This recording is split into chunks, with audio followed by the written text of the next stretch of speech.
बीटचा हलवा करण्यासाठी सगळ्यात प्रथम बीट स्वच्छ धुवून त्याची कातडी काढून घ्यायची. नंतर तो किसून घ्यायचा आहे व्यवस्थित. मीडियममध्ये जास्त जाडवाल्या याच्यामधून पण नाही किसायचं, कारण तो खूप मोठा मोठा होईल. तुपामध्ये छानपैकी भाजून घ्यायचे.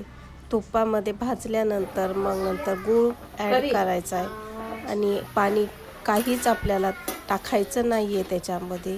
त्याच्या अंगच्याच पाण्यात आपल्याला हलवा तयार करायचा आहे. नंतर अर्धवट शिजल्यानंतर त्याच्यात इलायची जायफळ टाकायचं आहे आणि हलवून घ्यायचं आहे. नंतर तुम्हाला जर त्याच्यात ड्रायफ्रूट टाकायचं असेल तर ते ॲड करायचं. नंतर त्याच्यात ड्रायफ्रूट ॲड करायचं आहे. झाकण ठेवून चांगलं 30 ते 35 मिनिट कमी आचेवर छानपैकी असा शिजून घ्यायचा आहे.